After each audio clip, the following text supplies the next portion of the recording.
So my clock tells me that it's the time when I start talking. So, hi guys. Hi. How is everybody? Thank you for joining me after lunch, and I will promise to not try to put you to sleep. I won't promise I won't, but I'll promise to try not to. So I'm Jason Griffey. I am a library consultant who was previously an academic librarian for about 10 years. I was the head of IT at the University of Tennessee at Chattanooga, wherein I did a bunch of stuff and wrote a couple of books, did a bunch of presentations, and I'm now doing consulting in the technology end of the library world. So I'm here today to kind of talk to you about library technology, right? I'm the keynote kickoff for the technology part of this of the conference, and when they asked me to do this, and they asked me for a description of my talk and all this sort of thing, and I came up with the title "Bleeding Edges," and I started thinking about the being on the bleeding edge of technology and the sort of technologies that libraries have used in the past and that we're looking at in the future. And the more I looked at it, the more I realized that it was going to be really not a very happy talk. It was going to be kind of a sad, depressing talk. So I altered it a little bit. I hope you guys enjoy this. I'm gonna see what I can get across to you in about 45 minutes, and then we'll have a little bit of time, at the end for some questions. So first off, hey, MOBIUS librarians, you're awesome, because libraries are awesome and librarians are awesome, right? Like, we do fantastic stuff every day for our communities, for our universities. We are part of the bedrock of democracy, as Bonnie said this morning. It's a fantastic place to be. But my part of the library world, and the part of the library world that I pay the most attention to, is library technology. This is what I do. I pay attention to what's being used, what's been used, what our history tells us about our future. And the truth is that library technology is not awesome. It's really not awesome. If you were to go to someone who does technology outside of the library world and describe to them a library system, they would think you were crazy. The way we do things is influenced by historical decisions that we've made, and really a failure to jettison the past. So what we do is not awesome, and we've been bleeding a really long time. We've been bleeding because of some of the tools that we use. How many people in here have an ILS that you love? It's the best thing ever. It does exactly what you want. Every time you file a bug report with your provider, they fix it immediately. Okay, that's what I thought. Just checking, right? Nobody loves their ILS. It's the primary system that we use in our library. It is the main thing that provides access to our physical resources to our patrons. It is, if anything, the one library system that all libraries have in common. All of us run some version of an ILS. And they suck. They're terrible. They are terrible, terrible pieces of technology. Acquisitions modules are awful. Circulation modules are awful.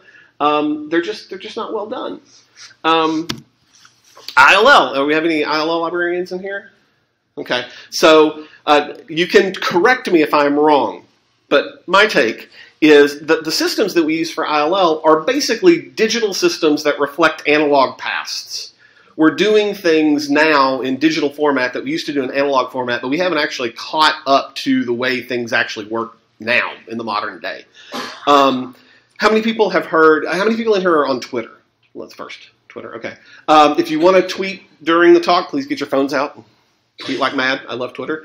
How many people are familiar with the hashtag on Twitter, ICanHasPDF? Handful of you. Okay, if you're on Twitter and you have never searched for the hashtag ICanHasPDF, you should search for it now. I think that would be a good use of your time.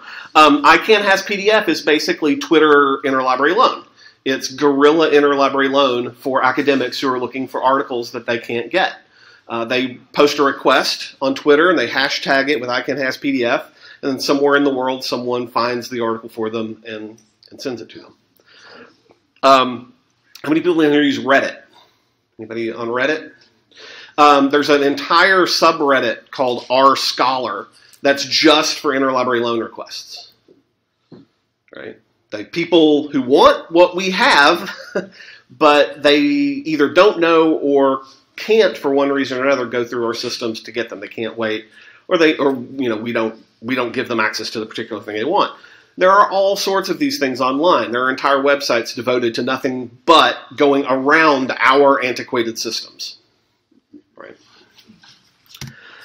And having been in libraries more or less for full-time, more or less for a decade, and prior to that being in academia, I've been in academia more or less since the beginning of the web, right? Since the birth of the internet.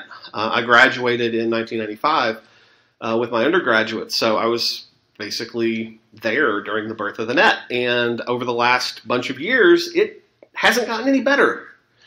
And this bothers me because technology has gotten a lot better. It's just that our technology has not gotten that much better. So why is that? Like, what is it that keeps us from really pushing library technology forward in the way that I think it deserves? There are a few good reasons. I mean, libraries are conservative toward change at the best of times, right? That's probably the understatement of the presentation. Libraries are conservative, news at 11. So we're conservative in our bones, and part of that is because part of our job is to be conservative. Part of our job is conservation, literally in the word, right? Part of our job is to conserve and protect information. So that has trickled into some of our other realms, and part of that is technology. We haven't really, again, in our bones, moved from a world where information was rare and precious into a world where it is trivial and omnipresent. We haven't kind of made that move yet. But there are other reasons, managerial reasons, infrastructure reasons, that we don't give what we need to give to the technology in our spaces. Part of it is incentives. Most of you, I think, are academic librarians. Is that correct? How many? Or anybody in the room a public librarian? Okay, so a handful of you. Okay, so for all the academics in the room, if you work in technology, you'll get this. What does ACRL ask you to report at the end of every year for your digital statistics? What website visits? Literally, the question is, how many visitors were on your website? Something like that. File size for our special collections is asked, right? How many megabytes of files do you have? That's a useful measure. Way to go. We aren't measuring the things that actually would benefit the growth of technology. What we are reporting are not the things that actually show the good work that technology does, and we report it because our funders ask for it, right? So if you are a public librarian, you probably report website hits to your board every year, right, as part of your end-of-year statistics. Is that reflective of the work that your technology group does? Not in any way. It is not at all reflective of the difference you've made in your community. Website hits, again, at a university, not reflective in any way of the actual good work that's being done. We're disincentivized to report that stuff. It's not asked for. At best, the things that we report are side effects of our good work, right? Really, really amazing user experience design results in more hits. We report the more hits, but we don't actually report the fact that this was because of this work that was done. There's side effects of it. And as a result of not reporting appropriate things to our funding agencies and the people that rank us, we don't get money for technology. Think about your library, if you have any budgetary control in your library at all. Think about the number of people that visit your library virtually and the number of people that visit your library physically and the amount of money spent on those two things. Right? There is enormously more money spent on your physical space and the management of stacks and the reshelving and all of the things that go with a physical building, right?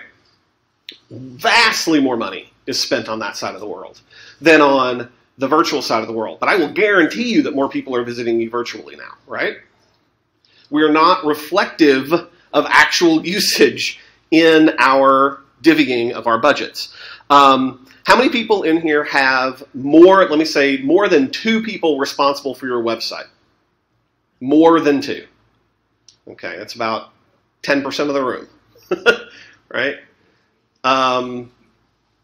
It's a crime, the way that we have chosen to budget for and pay for what is the future of our profession in the digital world. We were late to the mobile space because we evidently weren't paying attention. How many people in here have a website that still is not friendly on a mobile device? Yeah, right? Yeah, kind of sheepishly putting your hand up and waving. I know you're out there because I've gone to your websites and I've looked. It's 2015, right? It's 2015. We have known that mobile is the future of information access for a while now.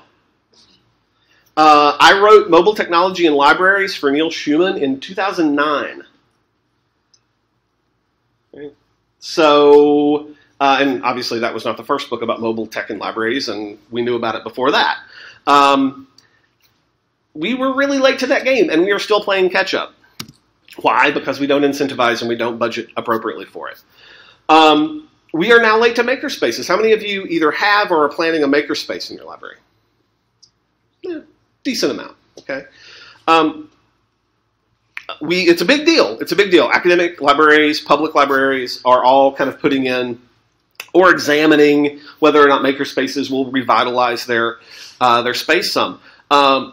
The thing is that the first MakerSpaces opened in 2006. Make Magazine was founded in 2006. The first Maker Fair was in 2007.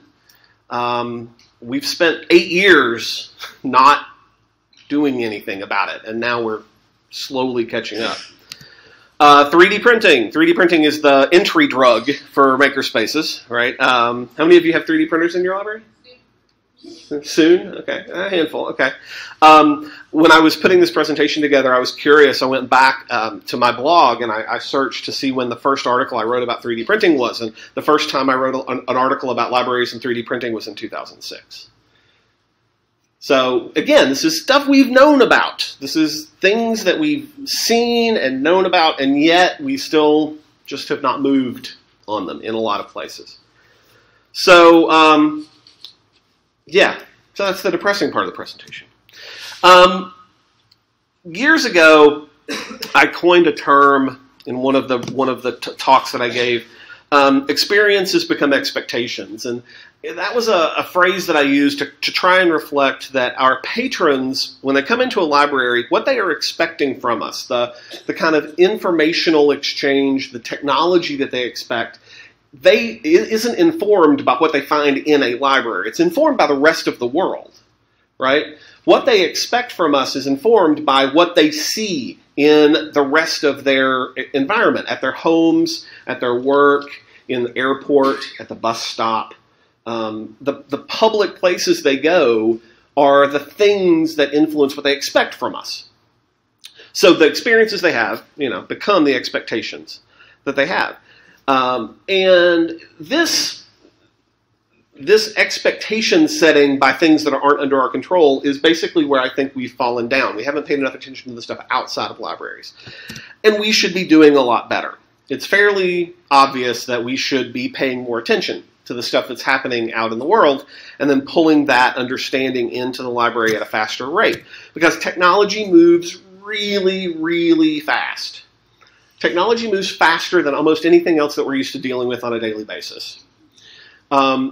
There's a couple of reasons, and I'm going to give you those kind of more technical reasons now, and then we're going to look at some of the things that are coming as a result of these reasons.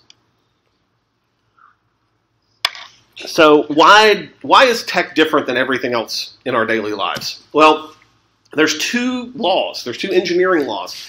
And if you don't know these, you should, because they are a framework around which you can understand how technology changes over time.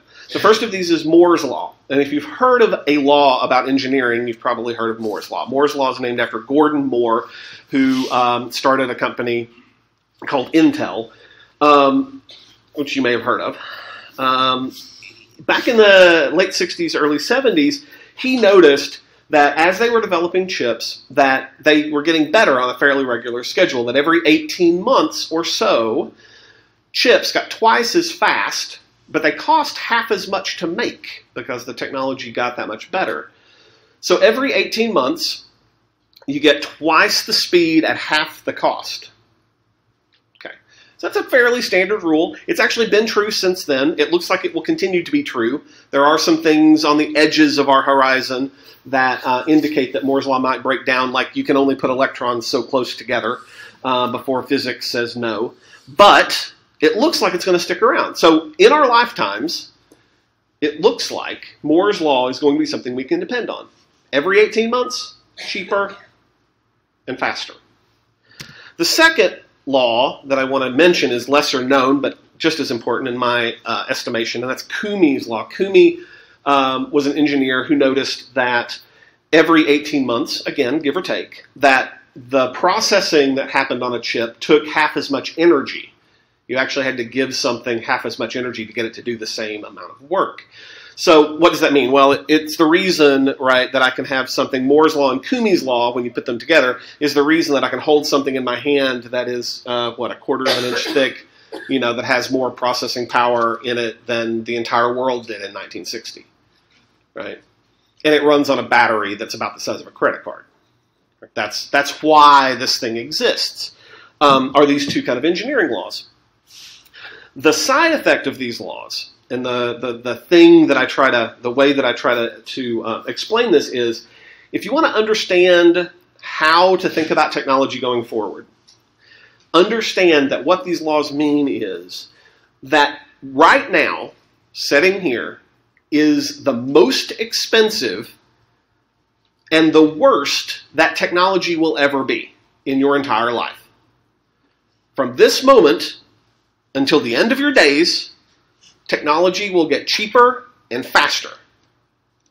That's all it will do, right? That is contrary to pretty much every other good that we understand. Pretty much everything else in the world gets more expensive and better, or cheaper and worse, right? But technology gets cheaper and better, and that's weird. That's one of the reasons that it's so hard to kind of get your head around it. So for the rest of your life, it will only get better, and it will only get cheaper, and it will only use less power. Hard drives will never be any smaller. Processors will never be any slower. Communication will never slow down. The internet will only get faster from here until we're gone. So the last piece of that, those two have to do with hardware. The last kind of general observation about technology that I wanted to talk about as a framework for looking at a little bit of the future is a phrase that was coined by Mark Andreessen in 2011 in an article in the Wall Street Journal, and that was that software is eating the world. So we have Moore's Law and KOOMEY'S law that's providing us with all this really amazing hardware, right? Chips get faster, cheaper, less energy hungry. The software that runs on those gets more and more complicated to take up that extra capability, right? And over time, Mark Andreessen noticed that things that were previously in the analog, previously things that existed in the world as objects, were now moving and becoming software pieces. Newspapers that used to exist in physical form, made out of dead trees and ink, are now pixels on a screen run by content management systems, right? That's the classic example. So things that used to be analog will increasingly move to digital. That's what Mr. Andreessen meant by software eats the world. If it is possible for a thing to be instantiated in software, it will. And because we know what hardware is doing, we know that increasingly everything is able to be instantiated in software. So where are the bleeding edges? When you put all of this stuff together, right? Where are those edges? Where are those razors on the edge of the future? Well, I'm going to talk a little bit about the near future stuff that I see and just kind of point generally in directions that I think are interesting. Some of the things I want to talk about have absolutely nothing to do with libraries. And that's on purpose because, again, it's the experiences that our patrons have outside of libraries that influence what they expect inside of libraries. Okay? So Kevin Kelly, who was the founder of Wired Magazine and and someone who causes my laptop to crash. Let's open that back up. Sorry, guys. Technology, it's wonderful. All right. That's right. I didn't? Oh, thank God. Oh, whoa, okay. Want to try this one more time? Maybe it just doesn't like Kevin. We'll skip Kevin here. So Kevin Kelly said, effectively, that when you look at the rate of technological change, the last 20 years, if you think about the things that have changed in the last 20 years in technology, right, that because of the speed at which technology changes, when technology gets faster, and then it gets faster again. It changes in an exponential way, not in a linear way. So what that means is that if you look at what has happened in the last 20 years, the next 20 years are going to be even stranger, even weirder, even more radical. The quote from Kevin Kelly was something like, I'll paraphrase since it's not there, was something like, the next 20 years are going to make the last 20 years look as if nothing has happened yet. Right? And I think that's true because of exponential growth. A biologist said it in a way that I find really endearing. J.B.S. Haldane said that the future is not only queerer than we suppose, but it's queerer than we can suppose. Not only is it strange, but it's stranger than we even have the capacity to understand how strange it's going to be. I think that's probably likely. So what's this future look like? Well, one of the things that science fiction told us that we had to be aware of in the future were robots, right? What's a future talk without a few robots? So it's true. I think we are going to be very quickly overrun by robots. But they're not going to look like Arnold Schwarzenegger. And they're not going to look like Daryl Hannah. And they're not going to look like this.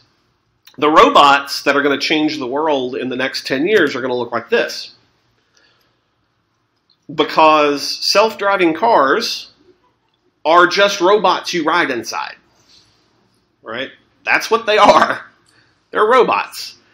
Pretty much every major car company has a self-driving car at this point that they are testing. Google is the one that gets the headlines because Google has done the most testing and the most press and all of that.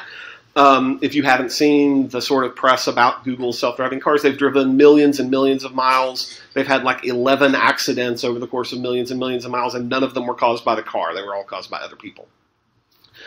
It's a remarkably better idea than having humans drive cars. My daughter is 7, and I am desperately hoping that by the time she is 16, she never drives a car in her life. Yeah, right? I am all in on the idea of a robot car, taking her wherever she wants to go, and hoping she never touches a wheel. Because they are just way, way better at this than we are. The interesting thing about robot cars is that people don't seem to trust them. That we've got a lot of evidence that people, I can see people shaking their heads in the audience, that people, when confronted with the idea of a robot car, always think, oh, well, I need to be able to take over. I need to be able to, like, save myself. Even though we have plenty of evidence that we can't.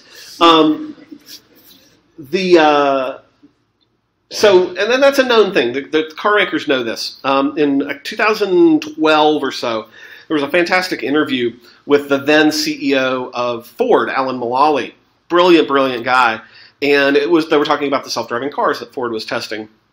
The technology reporter asked, how do you get through the marketing? How do you make people comfortable with a self-driving car? And Mulally, in his brilliant kind of way, said, "Oh, we're already doing it." It's like, okay, what do you mean? It's like, well, the car that we sell that parks itself, right? Does anybody in here own a car that parks itself? You've seen a car that parks itself, probably, right? You pull up and you press a button and you let your hand off the wheel, and it parks itself. He's like, oh, that's like step one. Have you seen cars with lane assist that watch the road, and then if you drift a little bit, the car automatically corrects to make sure that you stay in your lanes? That's step two. And they're going to keep adding and adding and adding and adding, and then eventually we'll all be riding inside of robots, and it'll be awesome. This is going to change a lot of things about the world once this happens. We're probably 5 years away from automated semis, from having trucking become kind of down the road of automation and robotics. That's going to change rural America in ridiculous ways. There was a fantastic article about it online just, a few months ago about the how that's going to change the basically working middle class in rural America, because the majority of people in working middle class homes in rural America are truck drivers. So it's going to change things. It's going to change a lot of things when this happens. The other kind of robot also doesn't look like humans. It looks like this. So these are very shortly going to be everywhere. You've probably seen a drone or heard of a drone or watched a drone or something, right? They're in the news all the time now. They're juggling, and this is automated. Nobody's controlling them. They're doing this themselves. This is, they're getting pretty smart, and they're getting very capable of doing things on their own. You've probably heard about Amazon doing delivery by drone, and libraries have joked about doing interlibrary loan by drone. Lots of those sorts of things are going to happen. We're pretty close. This sort of automated flying robot in the sky thing is going to get really big in the next 5 to 10 years. Even for kind of personal use, you get little personal drones. You can buy a drone if you want to go out and get one. You can buy a drone fully automated. You can basically draw on a Google map, and it'll just go out and fly the route that you drew and everything for under $1,000 now. They're very, very cheap. So that's part of the future. Here's the second part of the future that I want to talk about, and I'm going to do this through a little interaction with you. So I told you about the idea of things getting eaten by software, right? As hardware gets better, software that runs on it starts kind of consuming analog activities. So this is a library question. So which do you think gets eaten by software first? Reference or cataloging?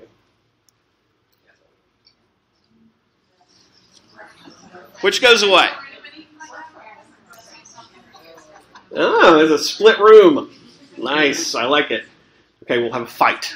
No. Now, so reference or cataloging? I've got my guess.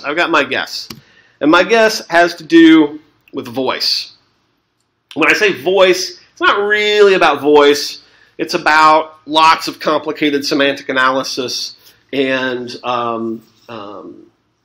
metadata in the background. You're probably familiar with voice interactions, personal assistant sort of things through something like Siri, if you have an iPhone. Siri's been around for a few years now. It was around before it being built into the iPhone. It was actually an app before Apple bought them and put it in.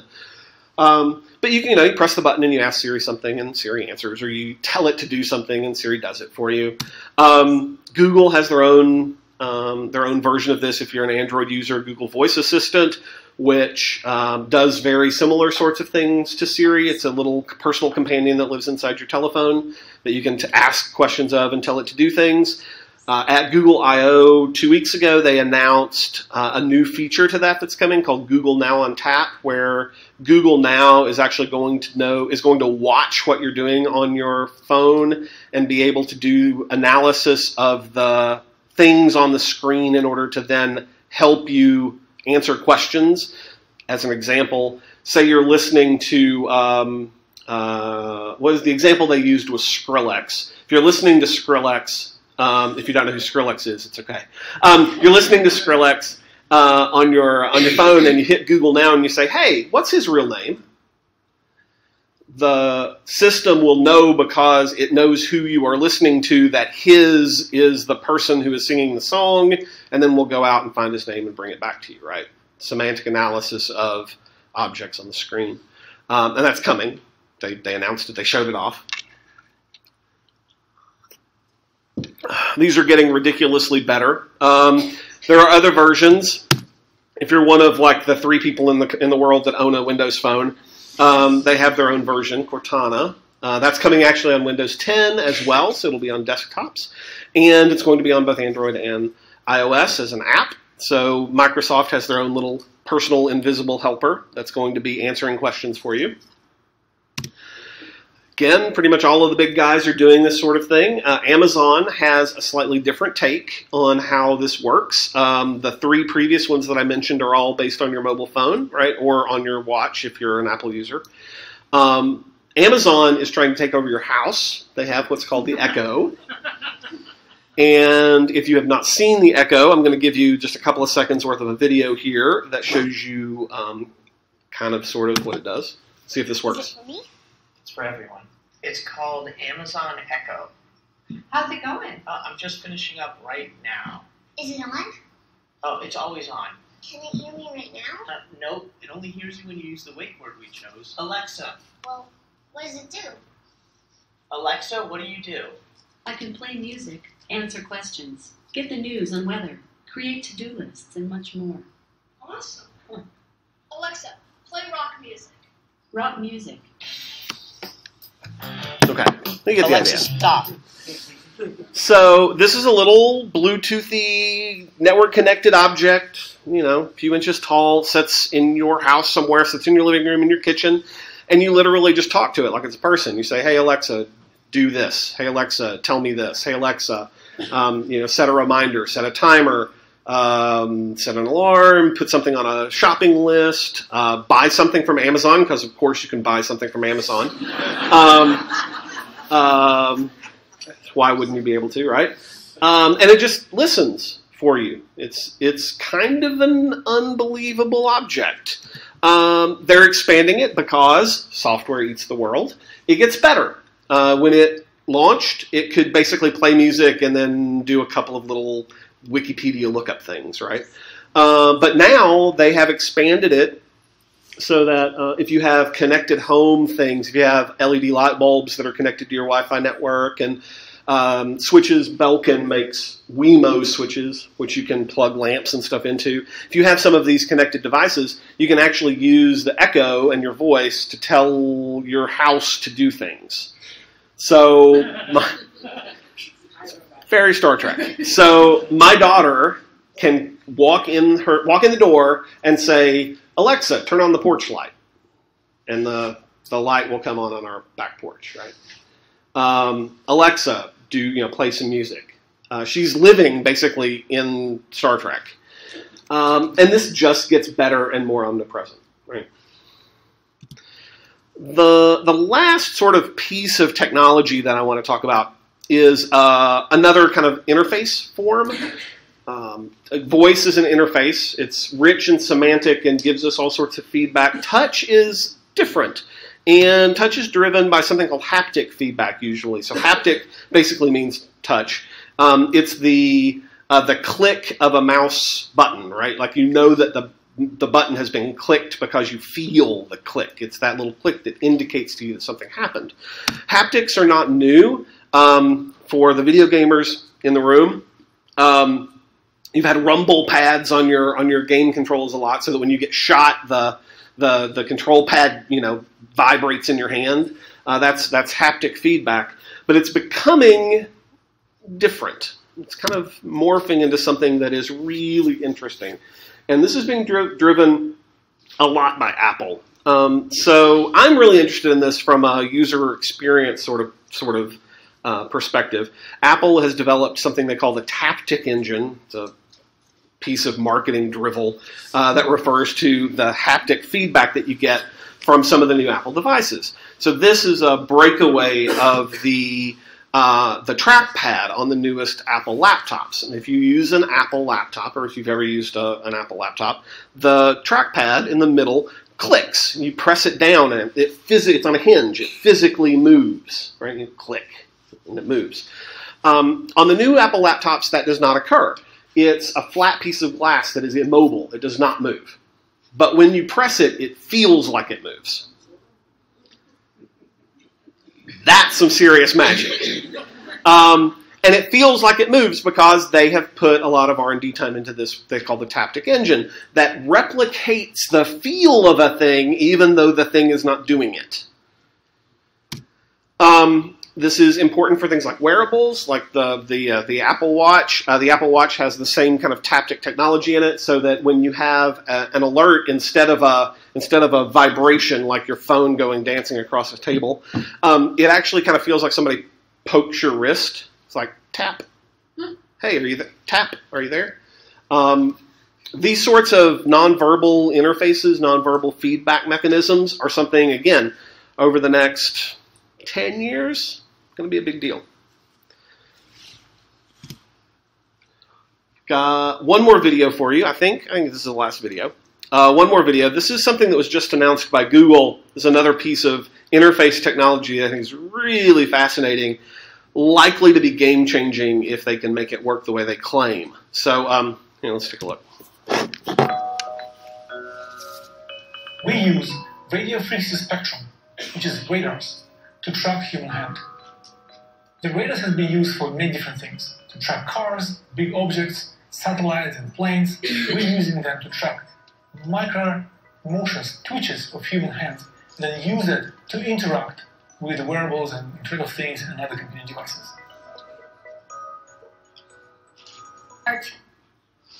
So, if that looks like magic, it should.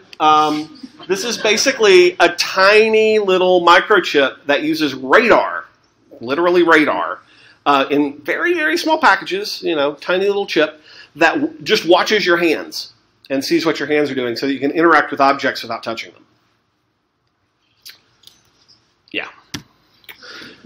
And this is just the tip of a very long iceberg of technology that is right on the cusp of being something majorly important in the lives of our patrons. Things like, I'm just going to run through a list. Virtual reality, augmented reality, the ubiquity of hardware. As hardware gets cheaper, it shows up everywhere, and you end up with something like the Internet of Things, where everything in the entire room is connected to the Internet, and they can all talk to each other. Crazy. Project Loom, which is another Google project that they're using weather balloons to provide internet to remote areas. Instead of using satellites, they're using weather balloons at a lower altitude. It makes it cheaper, easier, faster to roll out, and they're basically using it to get high-speed internet anywhere they want it.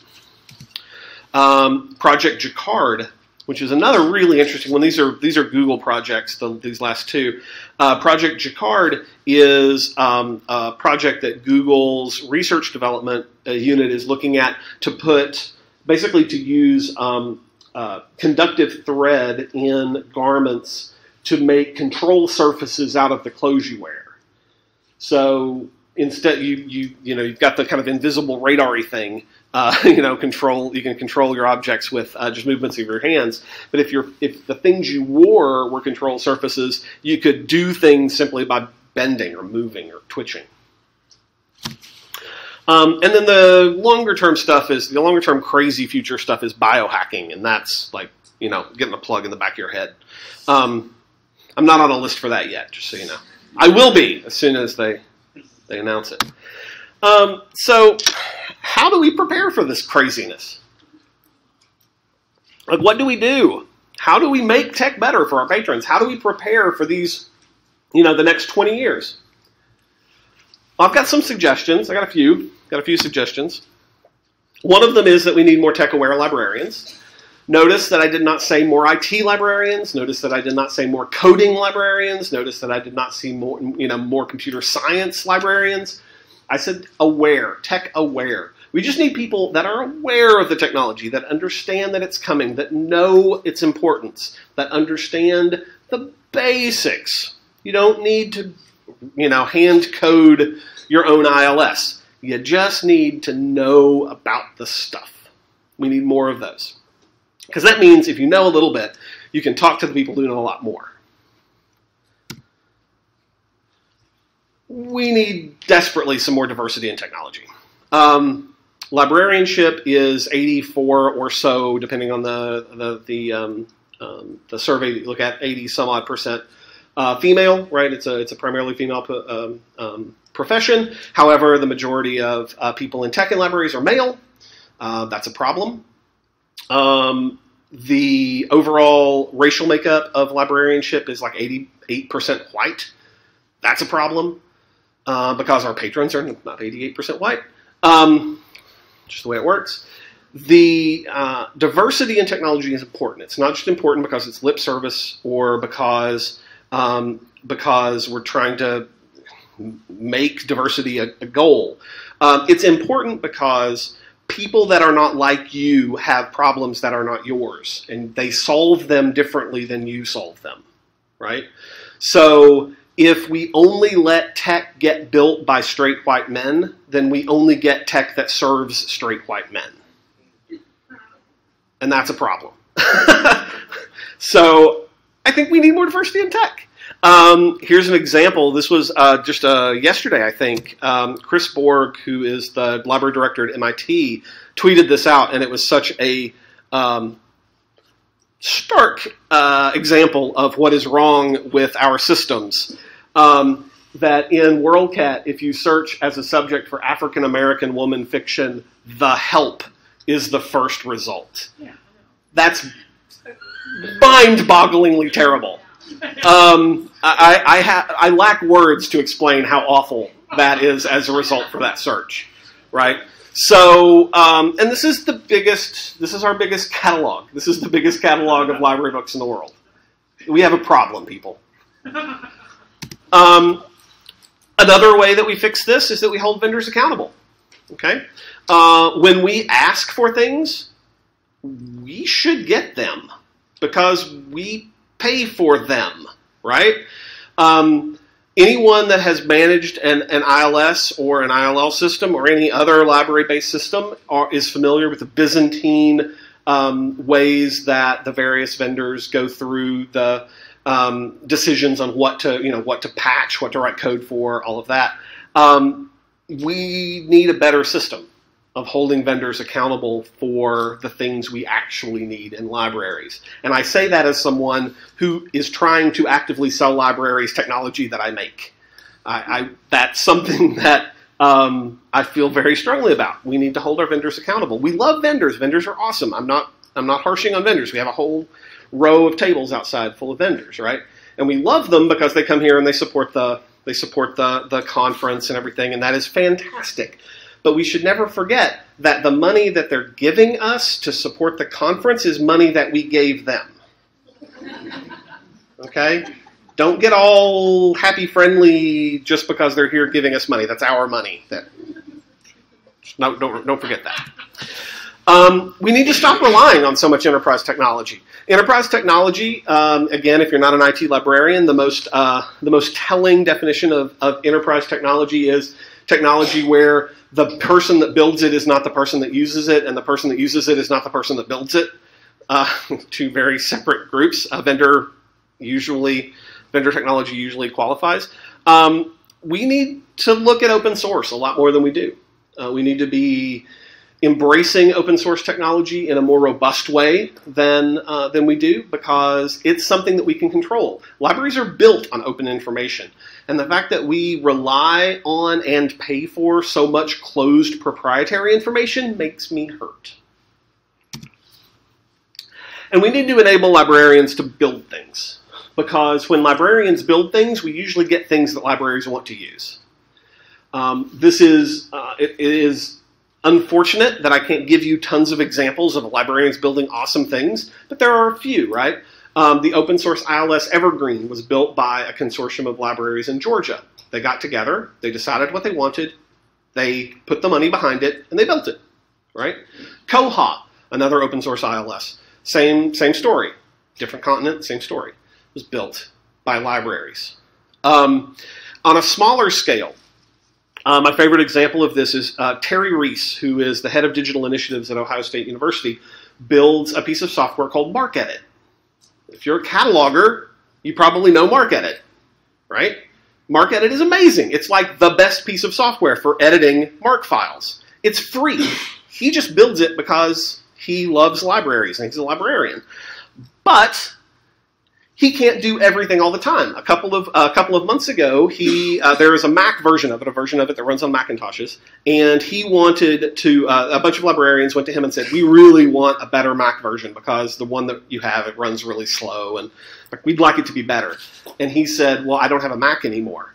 And the librarian community said, "We'll buy you a Mac if you will fix this for us." And they did. They literally, the Code for Lib community got together, everybody pitched in a couple of bucks, and they bought him a Macintosh, and now he's fixing it.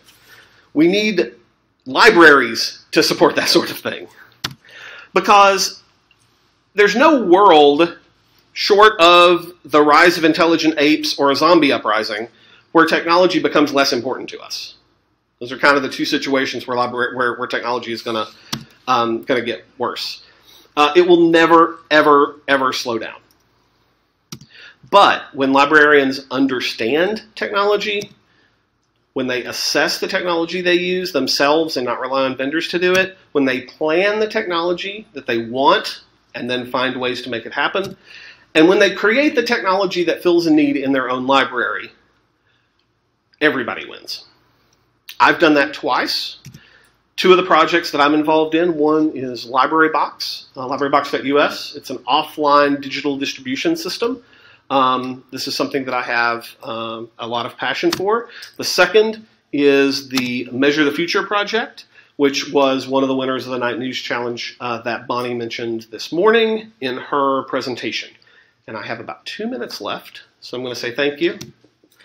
And this is me with all of my contact information. I've got a couple of minutes for questions. Thanks, guys.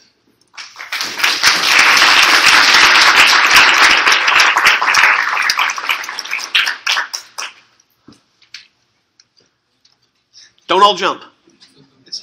Yeah. Excellent. I just have this huge question. Sure. I don't have any specific questions. I just, everything you've raised is extremely important, well said, and of course it makes one wonder about the future of the profession. Yeah. When I see things about like Amazon Echo, yeah. I wonder how long it'll be before they can do more sophisticated question answering with some nuance, yeah. comparisons, in-depth kinds of. Yeah. I'm not ever going to bet against software because software gets better faster than we think it will. It's not to say that reference will ever go away completely because most of you are in academic libraries. There are questions that it's going to be very hard for a machine to ever fully grasp. But with that said, I maintain that if we looked at reference questions from, say, 40 years ago, right? So we just took a look at the history of reference, and we looked at the common questions that were happening 40 years ago, and we looked at the questions that we get at the reference desk now. And then we took both groups of librarians and put them together. I think the librarians from 40 years ago would tell you that reference is already dead, right? Because the questions we get now are not the questions they got 40 years ago. They're way different. Sometimes they're more difficult. But often they're not. Anything else? Yeah, Tom. Sometimes technology gets buried rather than tanks. I thought that aardvark was a brilliant concept for the future of reference. People bought it. And then it went away. Yeah. That's an argument for open source in my mind, right? Because once something is open, you can never truly bury it. It is sad. That does happen, right? Yeah, sure. Google Reader, like, for goodness sake, like, I still weep openly a few times in a week about Google Reader being buried. There are tools that just go away. Again, it's an argument for open. The more open we are, the harder it is for people to bury things. Yes, ma'am? But what about then getting our information on platforms that can help with the word out? I'm thinking about, say, Amazon Echo. Yeah. Why can't I ask Amazon Echo, hey Alexa, where can I get a copy of the collected works of William Blake? Yeah. Instead of Amazon selling it to me, Yeah. you can say, hey, your local library has a copy of the Illustrated Blake. Yep. I think that is a fantastic idea, and I would love to figure out how to make that happen. I would. Amazon obviously is probably not the partner that's going to do that, but somebody will. Somebody will. Somebody will. That's a good question. I mean, I think that you have to find the right balance. Amazon is pseudo-friendly with libraries in that they love the fact that we voluntarily put purchase links in some of our ILSs. They love that because, well, why wouldn't they? But the right partner, I think Google might be down for that. And as a matter of fact, Google uses, so if you want to get deep into the tech of it, Google uses technology that is conversant with schema.org. If your library's metadata is schema.org compliant, then when someone does a Google search, it is possible for links to your content to show up in the kind of highlighted area. It's the same sort of thing where, like, if you do a Google search and you get a button like to the airline reservations and things like that, it's that same sort of metadata trickery that's going on there. But that's possible. Bing does it as well. Schema.org is a possibility for leveraging that sort of stuff. All right, I think we have time for one more, and then they're going to kick us out. Yes, sir. Speaking of, this is going to kind of combine both of the two things. Yeah. Speaking of how tools can sometimes just go away and stuff, and how we can sort of get into the tools that are out there as well, I think it's important to not get too tied into like particular tools that Sure. go away. Yeah. And I think that's one of the things that's caused us the problems that we currently have. Like when you get so that you're so committed or vendor locked into a particular thing. So I think it's important to keep your options open. Yeah. Aware that the changes are going to destroy tools that you have been using. Yeah. In poker terms, don't get pot committed. Right. All right. Thank you, guys. I appreciate it very much. Thanks.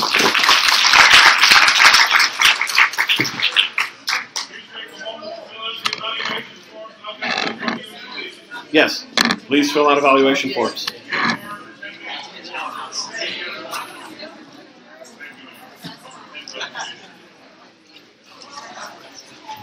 So in your opinion, which is being eaten first, the reference or the cataloging? I think reference is first. Really? Yeah, at least the majority of reference. Again, there's always going to be specialty questions, high-level stuff that is going to be really hard for machines to get at. But I think cataloging sticks around longer than kind of typical reference interactions do.